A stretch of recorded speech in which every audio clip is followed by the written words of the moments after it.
me, how did your fans accept the new album? What's the feedback? The reviews has been great, and everywhere. I've done in 1,000 interviews. I've had maybe 2 or 3 with people asking, "Why don't you do the same kind of stuff you did 11 years ago?"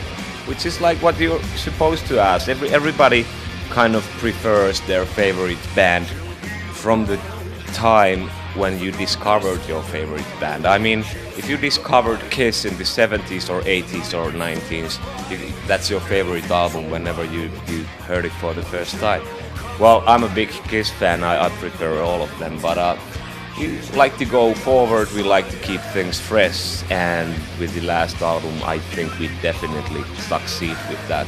And for the first time, we fulfilled the lifelong dream to record an album in US. And I want to ask about the American market. Are you like a conquering American?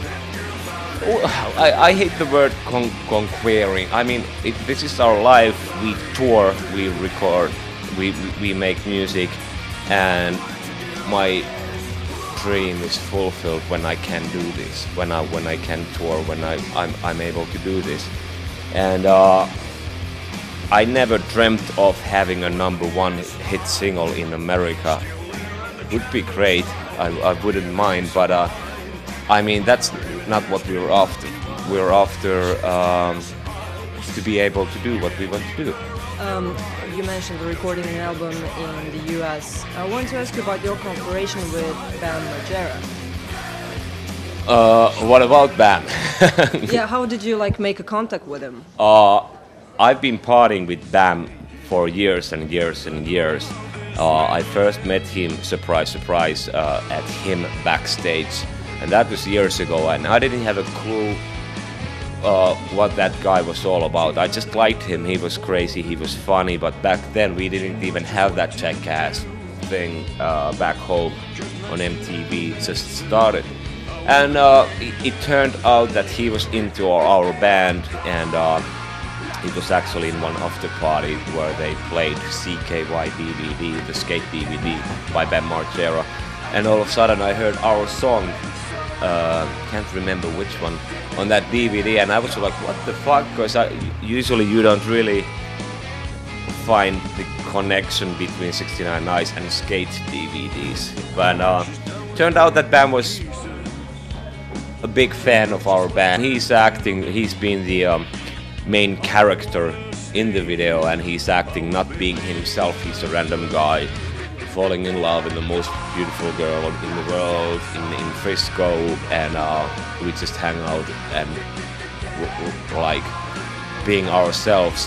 But I'm super happy with Dead and Gone video because of if you think of, everybody can name at least 5 cool movies made in Frisco, like from Dirty Harry's to whatever, but how many rock videos you know from those locations? I can't think any of those. So I think it's amazingly great looking mini movie with romance, sex, and Helsinki vampires in it. You mentioned meeting him at a hymn party. So what's your relation to him and other bands in Finland of the same genre? I've known Ville Valo before he had his band Hymn going on, and he actually came to us asking if we ever need backing vocals, a singer to do that. He's a pretty good singer and he could maybe do that. And we were like, okay, why not? And what happened, he's been singing backing vocals on at least like 4 or 5 of our album scenes. And what also happened, that his band ended up selling 3.5 million records worldwide, and I'm super proud of that guy, and I look up to Ville in so many ways, as a friend, as a musician, and as a composer, as a singer. He's one of the best singers in the world, in my head. So if you want to have a backing vocals done by anybody, why not ask the best singer in the world? But anyway, the Finnish music scene. Finland is such a small country. Everybody knows everybody, and everybody's super supportive. There's no jealousy or backstabbing or anything like that. That's great. I want to ask you one more question, because here in Croatia there are famous bands who cannot live off their music, because basically they have to do. Yeah, I wanted to ask you that. Can you do that basically in Finland? Is it like normal to live off the music? I've been broke all my life, Great. but in my head, at the same time, I'm the most successful guy in the world because I've seen the world. I've been around the world many, many times, and now I'm talking to you here in Croatia, and nobody can't take those experiences away from me, and you can't buy what I've experienced with $100 million.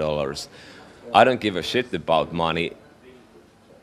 It's been past 5 years that I've been actually been like almost comfortable, like, and I can afford to buy my food, but I never gave a shit about money. If that would have been my goal, I would have done something totally else than be a drummer in a rock and roll band from Finland.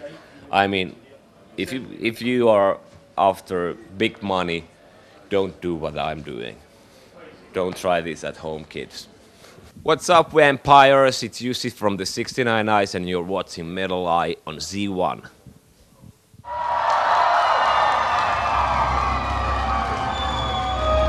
Você